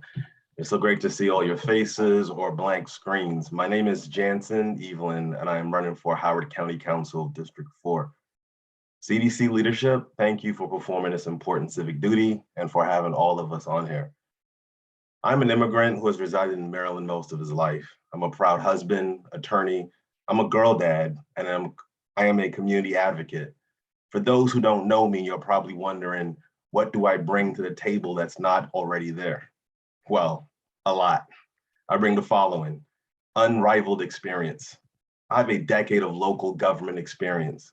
The last 4 were in the county executive C-suite, where I was deeply involved in all aspects of county government operations, from working with labor during the collective bargaining process, public safety issues, expanding opportunities for small businesses within the local business initiative and the MBE, helping to reshape the Office of Human Rights, including adding the equity component and creating the job description for the Equity and Restorative Practices Manager, assisting with the legislative and budget process through 2 different administrations, and working intimately on the county's handling of the COVID-19 response, to name just a few. Currently, I am honored to serve the community in a variety of roles. As an executive board member for the Howard County Conservancy, on the executive board of the Howard County NAACP, where I've helped vision and work on the George Washington Carver Garden of Hope at the Community Ecological Institute. And I've just concluded my 2nd term on the Hickory Ridge Village Board. I am also the vice chair of the Maryland Commission on Civil Rights. These experiences bring a deep technical understanding of how to get things done, building relationship and coalition building, while still working hard to create a better community. I also bring sorely needed representation. Representation, not just being the first council member of color in a district outside of District 2, which I would be. Not of being the first immigrant on the Howard County Council, which I would be, but of being a younger Gen Xer with elementary children actually in the Howard County Public School System in District 4. But I am also talking about the fact that I've lived both the struggles and the successes of this community. So I bring my lived experience, starting in this state after immigrating here from the West Indies, my family of 5 sharing a single bed for over a year in my uncle's basement, exclusive reliance on public transportation for over 6 years, and generally being a love-filled, asset-limited, income-constrained employed family where every day was a struggle. This is why my top 3 priorities are centered around education, ensuring that every child receives a free, high-quality, equitably funded public pre-K, K-12 education, our exemplary community college and our world-class library system, including college career readiness for every student. 2nd, affordable housing and redevelopment. And 3rd, protecting our environment through responsible. So sorry, I have to cut you off. No problem. I'm sorry. But Check out you the may have website, time to list jansenevelyn.com. other things later. All right, thank you. Thank you. Next up, for your introduction, Deb Jung. Thank you, Cynthia, and thank you, Columbia Democratic Club. And my name is Deb Jung. That J is pronounced like a Y. So for those of you who don't know, I have lived in Howard County for 34 years. Well, it'll be exactly 34 years in June. And my daughter has attended Clemens Crossing, Harper's Choice Middle School, and Wild Lake High School. And like many of the Board of Ed candidates who I listened to in the last hour, I actually got involved and excited about running for county council through my daughter's high school and through my experience at her high school. I realized that there were things that the schools needed, and that maybe being on the county council, where we're in charge of the budget, as opposed to just begging for money, that it might be a better position, and that I could help our schools even more intimately than I could if I was on the school board. That has actually been one of my #1 priorities since I have been on the county council. And I keep looking at Ms. Walsh because she has been my compatriot in ensuring that every year we make sure that at least some extra money comes to the school district so that they can fund their highest priorities. And over the last 3 years, we funneled about $15 million extra to the school district as a result of our efforts. We also I co-sponsored and we voted in a very important school surcharge bill our first year. Ms. Walsh introduced 2 APFO bills, which I supported to lengthen the period of time by which developers would have to wait. I think it's very important to have somebody like myself on the county council coming up because we are very familiar with the kinds of growth and development issues that have been before the county council over the last 3.5 years, and the general growth plan is going to be coming up. I am also wanted to make sure that people understood the importance of using the Citizen Election Fund this year, because if there's nothing else that I hope to accomplish by running for re-election, it is that everybody will know that a Citizen Election Fund candidate can run and win using just the money that has come to us through human beings and not through any other method. I think it's great that we have this available to us this year, and I'm really proud of my colleagues who are using it. Thank you very much. Next up, we have Hank Boyd. Hello, everyone. I hope you can hear me. So I'm coming across the wires. Okay, cool. All right. Well, first, I want to thank the CDC for hosting this forum. I think this is what it's all about. This is democracy at its finest, where we have good people step forward in the sense of trying to uplift their neighborhoods. And in this case, I'm running for District 4 Howard County Council. My background is that I am an educator, and it is my true love. I enjoy teaching, and no one will shake me loose from that. I have been a marketing professor at the University of Maryland, the Robert H. Smith School of Business for 17 years now. In fact, we moved to Howard County in 2005, so I've been a resident in Maple Lawn ever since. I've worked as a consultant. I'm also an attorney at law. As far as the paperwork is concerned and the credentials, I hold an undergraduate degree from Princeton University with an emphasis in inorganic chemistry. I have my MBA from the University of California, Berkeley. I have my PhD in marketing from Duke University, and I hold my law degree from the University of Wisconsin in Madison, go Badgers, in the area of intellectual property. Now, I have a family. I care deeply about them. I have a wife. She's absolutely wonderful. She's Isabel. And I can relate to what Jensen was saying about the immigrant experience. She's from Mozambique. We were blessed finally to have a daughter. She's our one and only. She's Gigi. She's 12 years of age. She attends Limekiln Middle School. And she is quite the salesperson because it took her a while, but she said, Mom and Dad, I got to have at least a dog, because I don't have any other siblings. Get me this dog. So I'm happy to say it happened for her this past Christmas. She got her dog, Yuki, and she's a Shiba Inu. Absolutely gorgeous, absolutely wonderful dog. And so I'm a big champion of dogs now. And of course, I get to walk her in the morning because that's what dads do. All right, so how did we get here? Why am I doing this? I'm an educator. Well, it pains me to say this, but back in November, my daughter was the target of a hate crime. And on her locker was written the N-word. We dealt with the school. We looked at policies of how the matter would be dealt with, and it seemed like we were getting short shrift. We were going nowhere in a hurry. And the more I kept chewing on it, I said, Hank, you spent your whole life getting this wonderful education.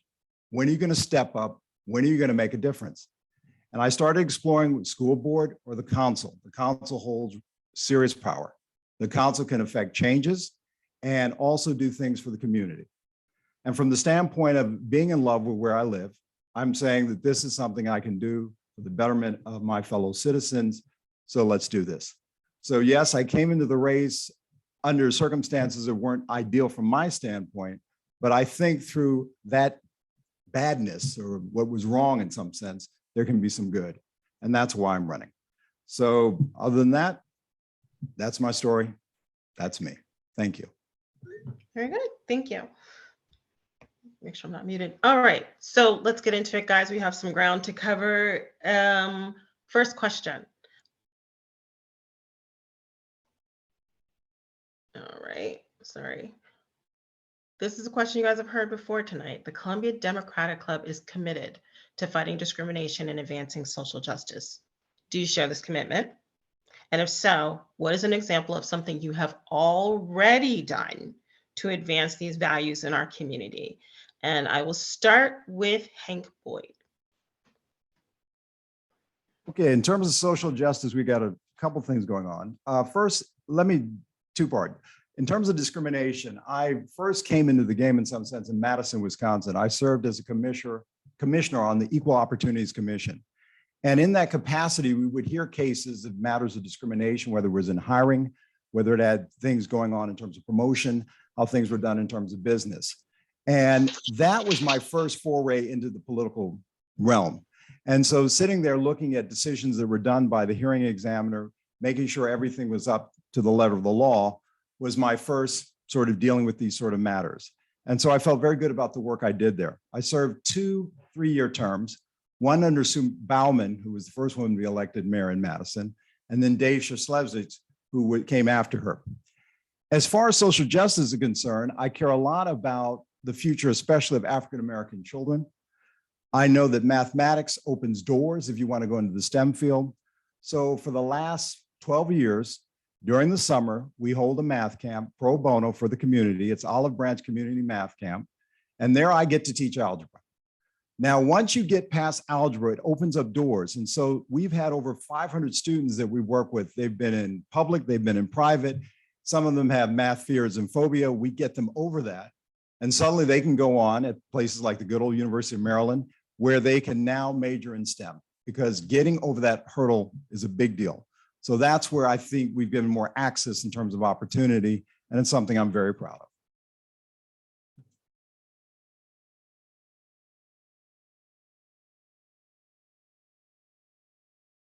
Cynthia, you're muted. Thank you. All right, next up, same question to Deb Jung. Name something that you have already done to advance the values of discrimination and advocating for advancing social justice. Well, one of the very first things that I did when I moved to Howard County in the early 90s, I moved here in 1988, but in the early 90s, I was appointed as a commissioner to the Human Rights Commission here in Howard County, which I served on for 5 years. And we were the first Human Rights Commission to select an openly gay person to be our chair, Jan Nyquist. Some of you may know her. But that was a kind of brave move, I guess, back in the early 90s. And that was following my service as co-chair of the Martin Luther King Commission. And many other things that I did on a personal level before getting elected. Since getting elected, I don't want to take away your thunder, Ms. Walsh, but you know that I have to talk about Der Reagan because it was a pretty remarkable situation where we had in front of us the request for an extension of a developer's rights agreement that would have extended this singular developer's right to continue for another 10 years, building a community that has absolutely no low-income housing, no moderate income housing, only the single-family homes that are right there in that community right now. And just to add fuel to that fire, the particular family that owned all that land is also the owner of Der Reagan Manor, which was a farm that used enslaved people to work that land, and where many enslaved people died and are buried on that grounds, but their ancestors are not allowed to come and visit that property. Ms. Walsh and I were the only two who voted against the extension of that developer's agreement. Deb, And I'm so sorry, I have to stop you. We're out of okay. time. Oh, I was just getting started. All I'll right. let Liz finish the All story. right. All right, so thank you. Next up, we have Neveen Kurtom. Thank you. You know, most of Neveen, my, can I ask you to hold on 1 second? I'm having technical issues with my timer. It's Dawn, That's right, Dawn, I couldn't see your timer. So while we're, I couldn't see it. okay, Oh, so, so hold on. Dawn, while you're Linda? working on that, I'll just go ahead and restate the question and then Wait, we'll move before on. you do that, can I just say something to Linda? Because she has to do Sure. something in order for this to work again. Linda, you Okay. have to re-invite the timer to the meeting because we've exceeded the time. Oh, okay. Okay, All right. I'm sorry. Go ahead, Cynthia, but No, wait that's to fine. start answering Neveen until we get the timer up again. Yeah. So does that mean I get another just let me minute and I can finish the story? We're running tight, but we'll get you on the next one. So, Okay. the Columbia Democratic Club is committed to fighting discrimination and advancing social justice. Do you share this commitment? And if so, what is an example of something you have already done to advance these values in our community? So, Dawn, do we have a timer just yet? You don't? Not yet. Linda, have you re-invited? Okay. All right. You need to So maybe while we're send me the link. okay. It's still not working for me. Okay. So my dog. It's gonna take a second to get here. Okay, that's fine. In the meantime, let's tell you guys about the Great Race across Howard County since we've got a moment and we're not ready to try. June the 18th, we are doing a scavenger hunt through all 5 councilmatic districts. If you take the premise of the amazing race, that is what we're doing. We will have politicians who are interested in working with us on this project sprinkled throughout the course in hidden places. We are giving a cash prize. And the starting line is Colorburst Park, right in front of Busboys and Poets. You run out into the community with your car and you're going to learn about businesses in the neighborhood and, you know, just places across Howard County that you might not have known. So we're super excited. When you come back and you finished, we actually have a block party waiting for you guys with DJ Jonathan Studdard and a bunch of nonprofits to tell you what they're doing in Howard County, what value they bring. And we also have a marketplace for smaller businesses that might not have wanted to be on the route in the parking lot by Clove and Cardamom. So we are super excited. No one has done anything like this, but the Columbia Democratic Club is hosting it. And I would thank the Central Committee, Democratic Central Committee, for working with us. I would thank the Thurgood Marshall Democratic Club for working with us. I would thank the Ellicott City and Western Howard County Democratic Club and the Young Dems. So we have a big day of fun planning for everybody. The press release went out today. If you have anybody that wants to sign up, students are $10 whole to run the race. Anyone else, it's $25 to run the race. And it's not running because keep in mind, you're driving around to the districts, but we're also doing a green race, a non-engine powered race that will be based in downtown Columbia and the Wild Lake area. So we go green or get in your car. Either way, get yourself down to Colorburst Park on June 18th so you can participate in the Great Race across Howard County. And we thank all of the elected officials that are actively signing up to meet you guys there, to work on the route, to shake hands and pass off their lit at the event. And we will also be announcing our CDC endorsements at the event. So thank you to everybody. Do we have a timer yet? Because my commercial is over. Do you see it? I have it on my screen, but I don't know if it's showing on everyone else's screen. Okay, so we're gonna have to go old school then. I do see it. I do see it. Yes, it's back in the it's chat. showing. All right, fantastic. So we are going to start again with Neveen Kurtom. Tell us something you personally have done already to advance the values of discrimination and advancing social justice. thank you. Well, I am always going to stand up against discrimination. I am a mother of 3 African-American boys, and this is an issue that is personal to me. And I am always going to be an advocate to speak up against any types of discrimination in our community. To that effect, I want to answer the question in 2 prongs. I have dedicated my entire career as I stated in my introduction, as an attorney who practices in the area of family law. And I, in that capacity, have served as a volunteer attorney from the Maryland Volunteer Lawyers Service, and representing clients that cannot afford hiring an attorney. And more frequent than not, they are minority clients, and they don't have a strong advocate for them in court. So I have myself advanced my time and my efforts to make sure that they have representation and strong representation in court. My second thing I want to highlight is that my record on the Board of Appeals, I will tell you on a specific case that was before me, and it was the DOS matter, and it was involved the first Hindu temple here in Howard County. And it was prior to my service.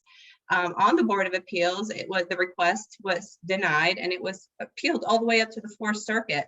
And the case was remanded back to us, and the argument was that people were feeling discriminated against based on their right to practice their religion. And it was a packed court, not courtroom, I apologize, but the Bannock room was packed, and there were people from all sides, stating their case. And I was a swing vote on that case, and I voted for the Hindu temple to come to Howard County, and I'm very, very proud of it. And I am always going to make sure that I aside on doing what's right for our county and our residents. Thank you.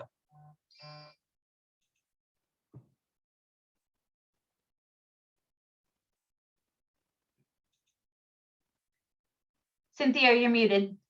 Thank you. Trying to quiet my dogs in the background. Liz Walsh, you're up next. Thank you for, and would you like me to repeat the question?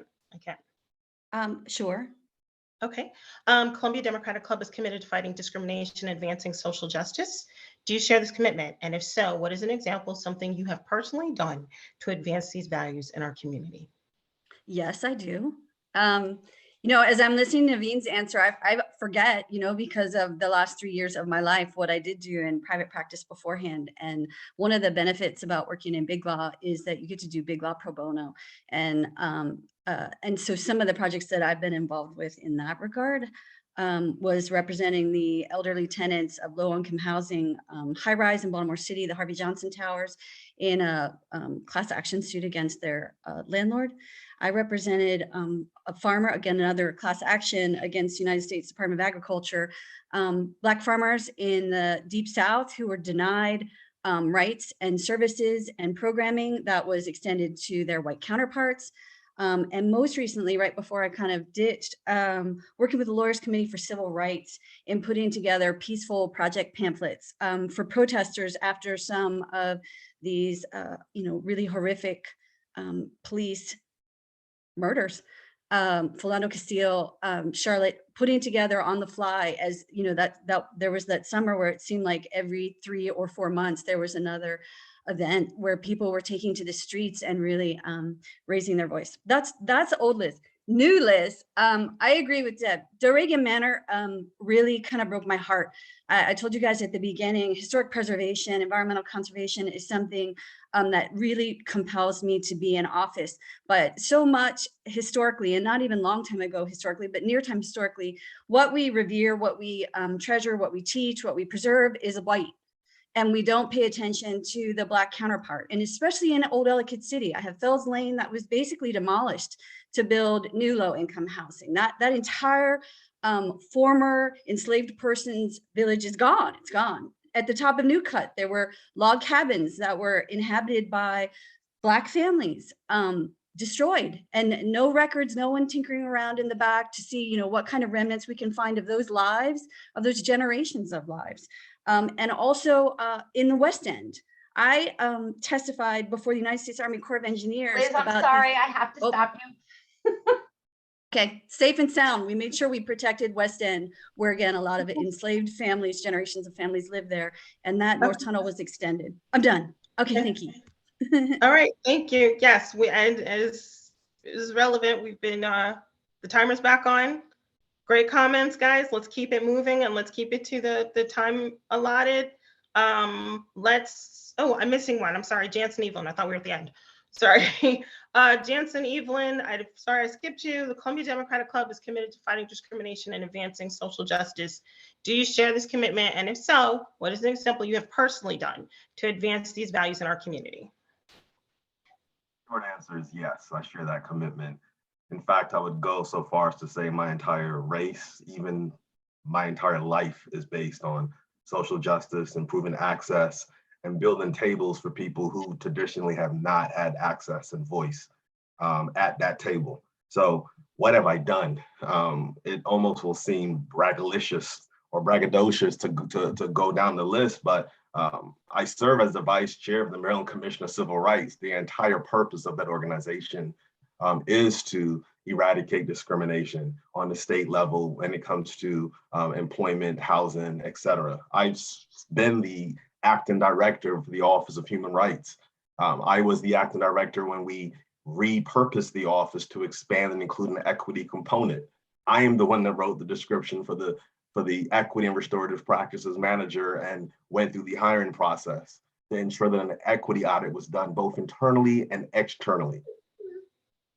I do work with the Howard County Conservancy, where I am the one that worked with them to get the NOAA grant in partnership with the Howard County NAACP.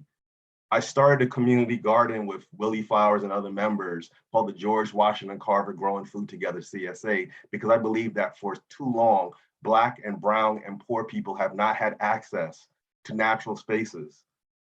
The entire orientation of my life is anchored and pivoted towards social justice, whether it's working in county government on Indigenous Peoples Day to change that from Columbus Day, whether it was advocating with the county exec to ensure that we would be the first county in the state to observe Juneteenth, working with local businesses and MBEs to expand opportunities for them. Literally everything I do is for that. And I don't have to go back and use an example from 2 decades ago. I can use examples from last week. So yes, I share your values because that is my guiding North Star. Thank you. Okay, next question. This is for council members. I think I let the cat out of the bag last session, but the Liberty Act, CB 63, 2020, was signed into law in 2020. The referendum seeking to repeal this law is on the ballot for the November 2022 election. Do you support the Liberty Act? And will you publicly speak out in favor of it? I'm going to start with Neveen Kurtom. I do support the Liberty Act. I believe that Howard County residents share my views of valuing diversity, equality, and inclusion. And I am a strong supporter of it. And I will publicly make sure that I am visible and supporting it publicly in our community. And I hope that answers the question. I can't hear you, Cynthia. No, that's fine. I'm like, okay, thank you. Next up is Liz Walsh. Same question. Do I need to repeat it? Are we good?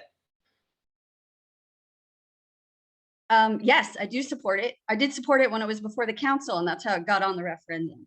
And we were asked a similar question in front of the Ellicott City, Western Howard County Democratic Club. I think it's a real problem. Like, there's no question that that referendum was put on the ballot to drive Republicans to the vote.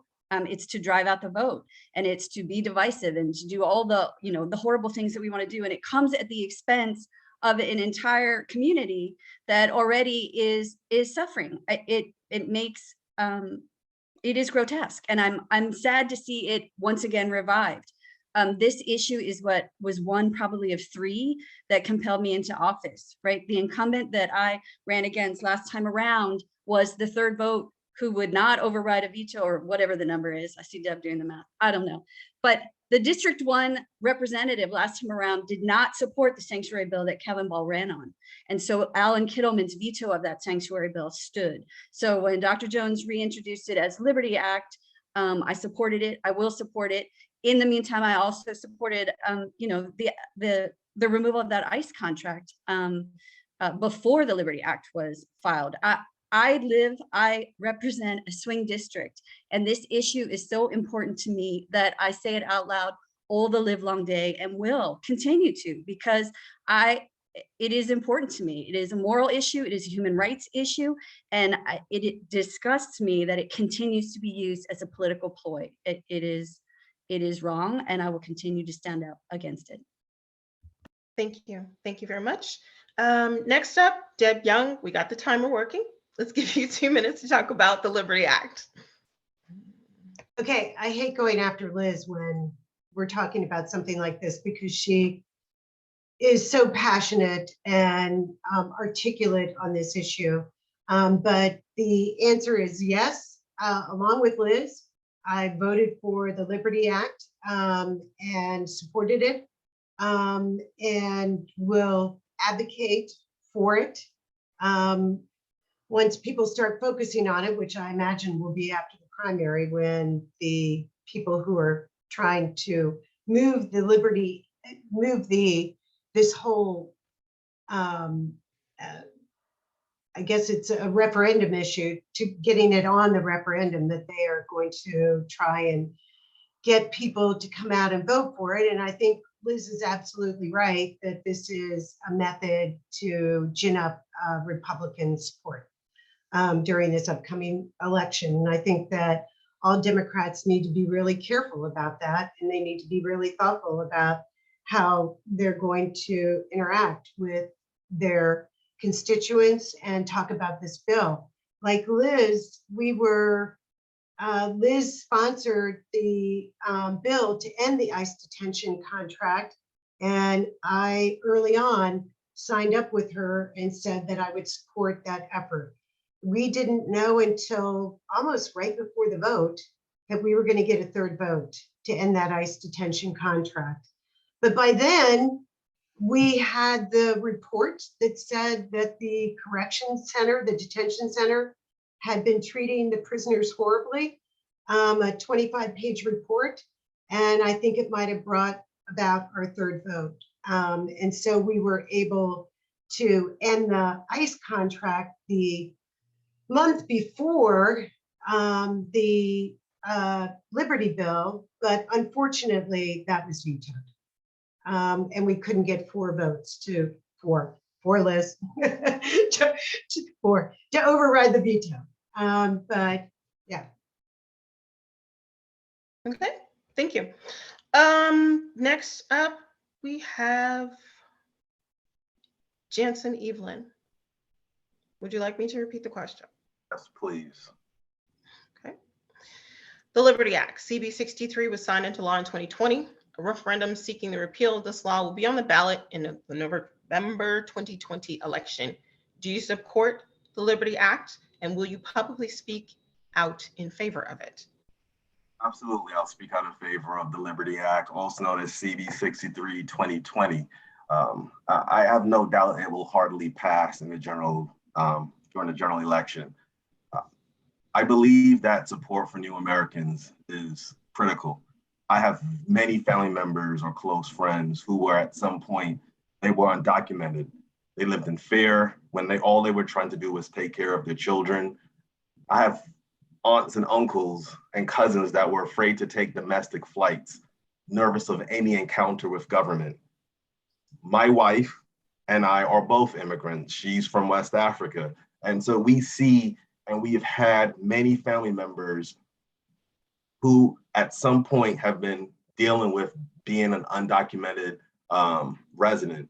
In fact, during the first 6 months of my marriage, and that's why I'm always indebted to my wife, within the first 6 months of my marriage, I had a cousin who had his grandmother passed suddenly, and his mother, who had been undocumented, had returned to Barbados and could not get back to take care of him.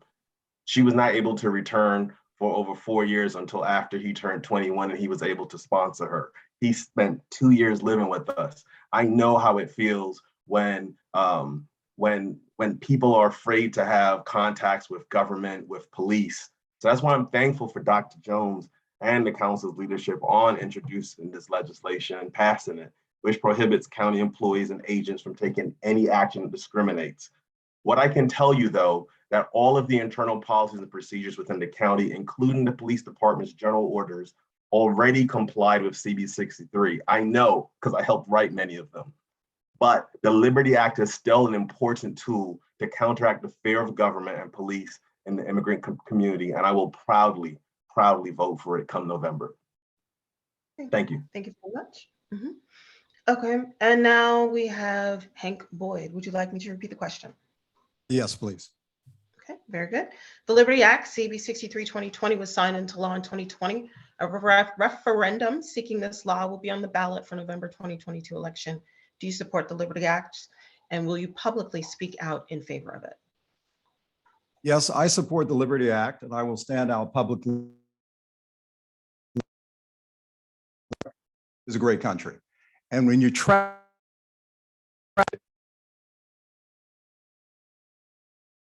better now? Okay. Yeah, okay, you want to start over? Okay, start over. Well, we'll do it again. Okay, so yes, I support the Liberty Act. I will go out and publicly defend it. It is a step in the right direction. It is what is needed. This country, America, is a great land, and it is a nation of immigrants. That's how we built this country. People come with energy, they come with innovation, they come with entrepreneurship and enterprise, and we can't simply close things down. We can't have these laws on the book saying, well, I can ask questions and figure out who you are and keep you out. It's a mistake to do so. So I'm sure that when we put it before the people will understand that there are many good folks that are undocumented workers. They come from various parts and various countries. They just want a shot. They want an opportunity to give something back to this nation. And so if you're law abiding and you're working hard and you're making things better, you should have the right to stay. It ought to be that way. And so this is a step in the right direction. You're right, reports of what happened with ICE in terms of the detention center up in Jessup, the facilities, there was no training, things were going sideways and pear-shaped in a hurry, and it was wrong. And that's not what America's about. So whenever I see and I get the chance to work with folks that I know that are undocumented and they're doing good things, I try to do what I can as an attorney to put them on the right path so they can get to citizenship. And once again, they can make a contribution and succeeding generations can make a contribution to what is America. And that's what it's all about.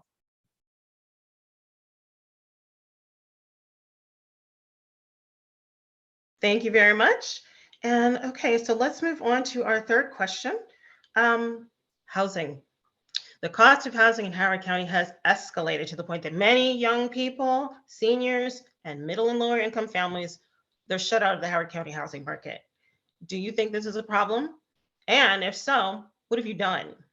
And what would you do as a council member to help address this issue? So we are going to start with Deb Jung. There you go. I think I tried to count it up this afternoon, but I think there were around 16 or 18 bills that have been in front of our county council in the last 3.5 years, asking for millions and millions of dollars for housing. And I have voted in favor of every single one of those housing bills. A couple of them, we put the money in contingency, but I voted in favor of every single one. So I have a record of having given millions of dollars to developers to help build low income and moderate income housing. But I don't think that that's the only thing that we should be doing in this county. I really think we need to be restarting this conversation. And having listened to the Board of Education Forum, I think they've got it right. We've got a lot of overcrowded schools that are overcrowded with young people, students who are free and reduced meals, who are living very difficult lives. And those schools are the schools that we're in the same neighborhoods where we are building all the low income housing right now. I would like to see us change this conversation. I would like us to start thinking about how we can help people who are low income build generational wealth by helping them get into houses that they can own and that they can then one day sell and pass that generational wealth onto their children. That's my conversation starter. And that's what I would like to see us thinking about doing here in this county. Thank you. Next up is Jensen Evelyn. Yes, I was hoping I wouldn't get called next, but yes. Now that I've swallowed my laughter, I can say yes, affordable housing is tied to many of the issues faced in Howard County. Wage growth has not kept pace with the cost of housing, making more and more families have to decide between rent payment and a grocery bill. I'm a graduate of Planned Howard Academy. I was a representative on the Columbia Association's Vision and Project, which was done in preparation for the general plan update known as HOCO by Design. I understand that more mixed and middle housing is needed in Howard County to reduce housing cost inflation, to balance existing and new job creation, to reduce commute times and improve access to housing that aligns with Columbia's foundational purpose. Our population is going to continue to grow. We are the second fastest growing county in Maryland. We must do more to ensure more access to affordable, high quality housing across the full range of income levels. And that's done via redevelopment and infill development. The reason why I had to swallow a bit of a laugh is because I've seen the last several years. I've seen the consternation and the reluctancy in which many of these votes have passed. I'm also aware of House Bill 878, which was legislation introduced by the Howard County delegation to establish a non-reverting special fund in Howard County with the goal of promoting and investing in affordable housing opportunities. And there was only one person that testified in opposition to that. The person that just talked about changing the conversation about affordable housing. So we need someone that is focused on making sure young people, when my children become adults, when they become young women and they graduate from grad school and they want to come back to Howard County, I want to make sure that there's space there for them. And it can be done if we do it right. We can expand green spaces and we can build for the next generation. Thank you. Thank you. Okay, next up we have Hank Boyd. Would you like me to repeat the question? Yes, please. Okay. These answers get long, so if anyone wants me to repeat, we're late, but anyway. The cost of housing in Howard County has escalated to the point that many young people, seniors, and middle and lower income families are shut out of the Howard County housing market. Do you think this is a problem? And if so, what have you done or what will you do as a council member to help address this issue? Okay, I do believe it is a problem, and I'm going to say that Calvin Ball, as county exec, has done some good things in this area. The Housing Opportunities Master Plan makes sense. It's the right step forward. There was a Housing Opportunities Trust Fund that got $5 million that was placed in it, and that happened for fiscal year of 2022. So that's a good thing to see. And affordability is a key issue when you think that we need moderate income housing units. And even if you run the numbers of what it would take to say, okay, it's a condo, it's going to be $235,000. When you look at principal and interest, when you look at hazard insurance, when you look at mortgage insurance and the like, the final numbers come out to about $2,000 a month. And that's if you're lucky enough to get in the program, get it, and get the lottery ticket that allows you to say, okay, I qualify. You have a FICO score of around 620 or greater, then suddenly there is that opportunity for you. To Deb's point, she's right. We've got to allow for folks to have a shot at building some real equity, and that's typically done through home ownership. And that's the right way to move forward. When we think about the folks that give so much to our county employees, when we think of first responders, when we think of teachers, and we say to ourselves that, yes, how is it possible that you cannot afford to live where you work? That's wrong. One of my biggest fears, and to Jensen's point, is that at the rate we're going, we will become San Francisco. And if you're in the Bay Area, you've got folks that have to commute 2 hours to get to the city to work. And that's just not right. So we have to do more in terms of making sure we have moderate income housing units that are available for good folks that need to be a part of our county. Very good, thank you. All right, so those were our three main questions. I'm going to the chat. I'm gonna move a little away from protocol. Colin Sullivan, can you unmute, please? Cynthia, you did not ask. I don't think Neveen answered either. I don't think you asked the D1. Oh, did I skip Neveen? I saw her waving. Okay, I'm so No. sorry. Thank you. Thank you for the reminder. And Neveen, you're muted. Okay, Colin, get ready. I'm coming to you because you're the only one that asked the question in the chat. So I'm going to let you ask it yourself. But in the meantime, Neveen, the cost of housing in Howard County has escalated to the point that many young people, seniors and middle and lower income families are shut out of the housing market. Do you think this is a problem? And if so, what have you done? And what would you do as a council member to help address the issue? Thank you all for making me realize I skipped Neveen. Go ahead, Neveen. What do you have for us? So, when I was looking for a home myself to bring when I first had my 2 children at the time, I wanted to come to Howard County to be able to raise my family in a wonderful, safe community and have great public schools. And I could not myself find an affordable home to live in. And it took me a very, very long time to be able to do so. And for me, what I would like to do is make sure that we continue to collaborate with key members of our community, including developers, to make sure that we have affordable housing done right and to hold them accountable, okay, to make sure that they get it done. Oftentimes what we see in the development community that they can pay a fee in lieu payments and get out of having affordable housing units. And I want to make sure that we continue to hold them responsible, that we increase these fees.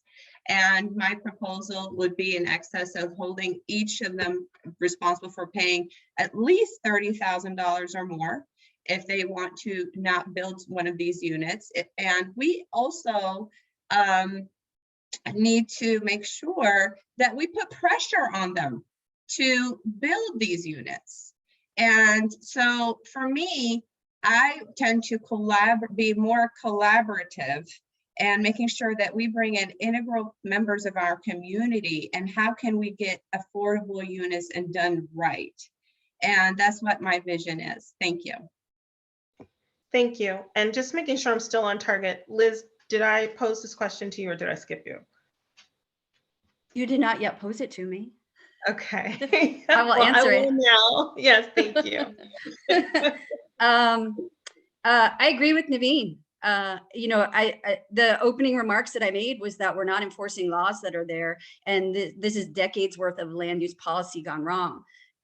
We have grown more than other counties for decades, and you don't see a commensurate 10 or 15% component of affordable housing built in, even though since at least 2013, almost every zoning district has a 10 or 15% requirement. The moderate income housing unit fees and lieu that we charge are a fraction of what it would cost to build them. So we are digging ourselves a deeper hole every time we allow these in. Here are 2 examples. Westmount, the same Doe-Reagan manor that everyone doesn't want to talk about, completely exempted from any affordable housing requirement. They don't have to build it. They don't have to pay a fee in lieu. Turf Valley, since 1986, I think 2,000 allocations of homes, 0% affordable housing, $0 collected to pretend like we could build it elsewhere with it. We do it again and again. It comes before the council, this council, and we continue to exempt whole developments from that requirement. Here's another example. I wasn't there. Downtown Columbia plan. We just heard about this in work session last week. 2,296 units, housing units allocated in that first phase 1 of the Downtown Columbia plan. Guess how many of them have to be affordable? 5%, 115. We are never going to provide this amenity for our older residents, for our children who we want to live here, if that's what we're requiring to come in. I think we should have allocations that say this many categories of homes have to be built in at all of these different ranges. And if they're not, then you don't get to build the ones that make you all the money. Done. Of course, we have to raise moderate income housing unit fees in lieu. We're going to try and do it as part of this budget process. CR 78 sets the fee as part of this year's fiscal year 23 budget. We're going to put it where it belongs to be, and we're going to use the new cultural center square footage cost to get what it actually costs right now to build that housing as all of the other housing continues to build in here. All right, thank you very much. I think I got everybody this time. So thank you. That's the end of our formal questions. We're going to do two things. First of all, Colin, you were the one that dropped the first question that stood in the chat. So why don't you go ahead and ask your question? I thought I'd give that opportunity. Thanks, Cynthia. So my question is, do you commit to supporting the Democratic nominee for Howard County Executive, and will you work with them if you are successful in your election? Okay, thank you very much. We are going to start, I'm going to switch this order. I think I'm going to start with, let me see, Deb Young. You like starting with me, Cynthia, don't you? I think I started every time almost. But yes, the answer is we have order, but that's okay. Go ahead. The answer is yes. It was a two-part question, but that's okay. I'm sorry, I thought the question was, will you support the Democratic nominee for Howard County Executive? Okay. What was the second part? And how will you work with them if you're successful in your election?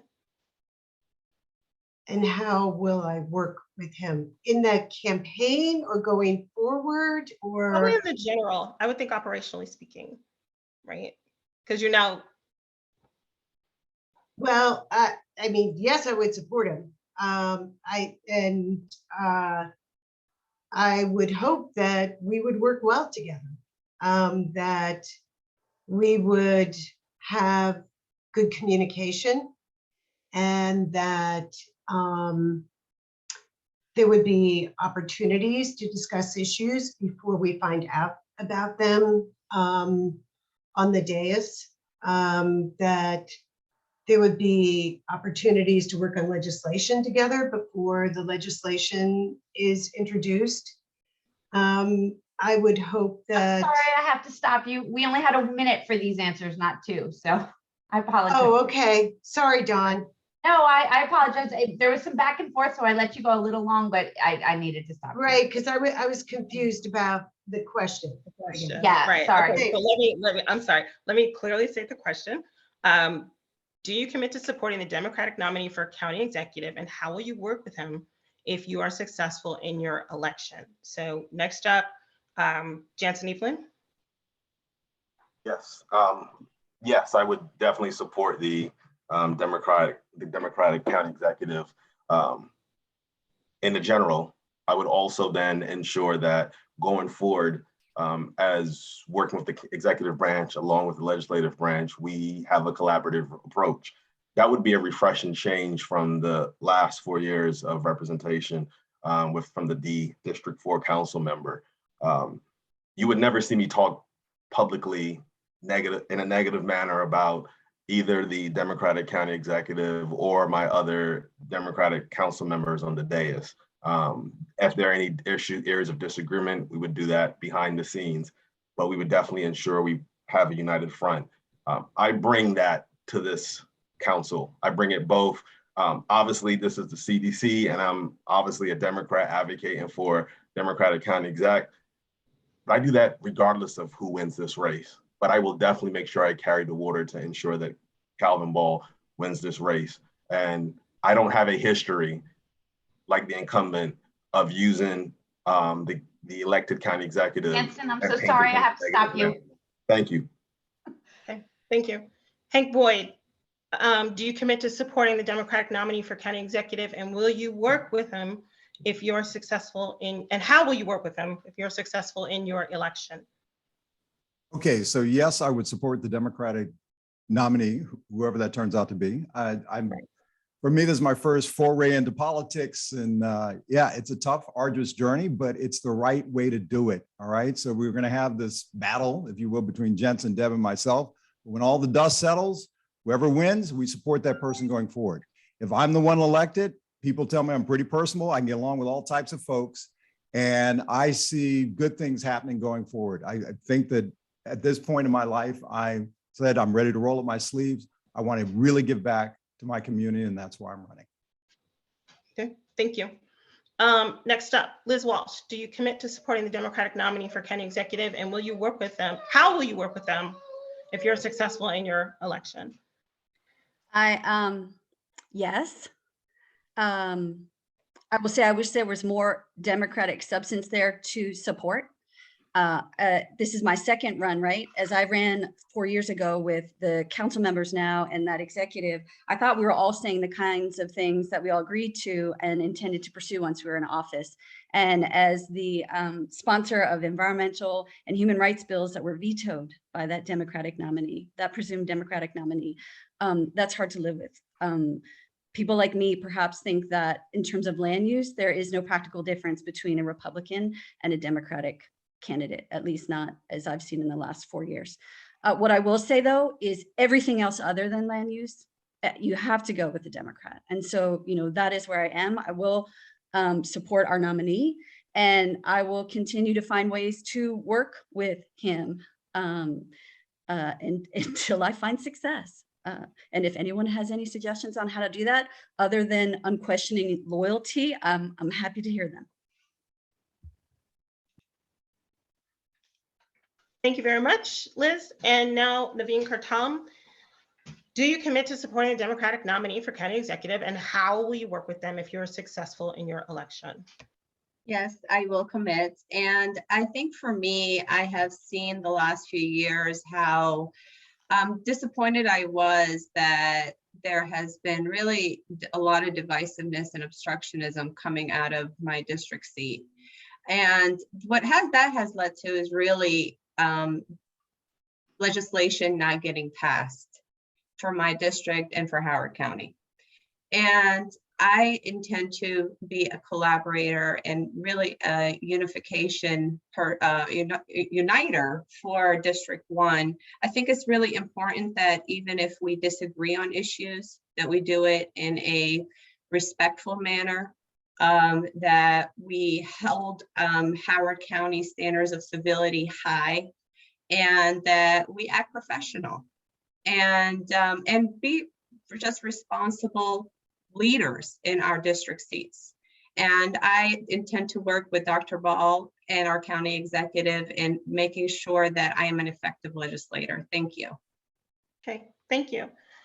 So that comes to the end of our questions in the chat, but just like I did with BOE, we're going to do a speed round. Your question's different. So we can get 10 seconds on the clock.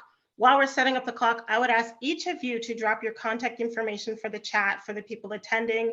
And we want to thank you in advance for everyone for attending. Are we ready with the 10-second timer? Okay, 10 seconds, because I know politicians can run on, right? What is the single most important issue to you as a candidate and a future elected? And whatever you can do with the other 10 seconds, have at it in espousing on that issue. So what is the single most important issue to you facing Howard County for the upcoming 2022 and term? So let's start with, I'm gonna go to the top, the way we did introductions. Liz Walsh. Thank you, Cynthia. It's land use, it's land use, it's land use. I think that that reaches climate change, that reaches education and what our schools look like. It implicates everything we do at the local government. Land use, land use, land use. Okay, thank you very much. Neveen Kurtom. Education, education, education, and making sure our school systems get the right resources that our kids need to continue to excel and thrive and for their future. Thank you. Thank you. Hank Boyd. Education, are you surprised? I mean, my whole life's been dedicated to it. And so for me, we got to keep these great schools going. And of course, what we also have to do is make sure that we have a 21st century workforce, that they have the right skill sets, critical thinking. All of that is so important. We cannot lose that if we're going to go forward as a nation. Okay, very good. Deb Young. 10 seconds, single most important issue. School funding, growth management, the manner in which our growth management here in this county affects the overcrowding of schools. That's the most important thing to me. Okay, thank you. Jensen Evelyn, most important thing. I'm going to mirror Councilmember Walsh. It is housing. All of the other issues stem from that, whether it is educational equity, whether it is environmental sustainability, whether it's creating sustainable communities, everything stems from that issue. Okay, all right, thank you very much. That is the conclusion of our County Council Candidate Forum. I want to thank each and every one of you for coming. This is representatives running for D1, incumbent Liz Walsh, challenger Neveen Kurtom, and then also in District 4, incumbent Deb Jung, challengers Jensen Evelyn and Hank Boyd. Thank you all so much. Drop your information in the chat, and please make sure you follow us on social media. Anything else we need to cover? Yes, open up to the CDC board. We're doing this again next on Tuesday. We're doing candidates for state delegate Tuesday evening starting at 7. It'll be pretty much the same format. So we hope people will join us then again. Okay, very good. And then again, just be reminded that on May 21st, we're doing a drive-through or drop-in endorsement meeting. So you can come hang out with us and drop off your vote, or you can drive through if you feel more comfortable driving through. And we will be announcing our endorsements because the CDC is an endorsing organization for all of the races following that meeting. Thank you, everyone. Thank you so much for participating, and we look forward to seeing you again on Tuesday. Take care.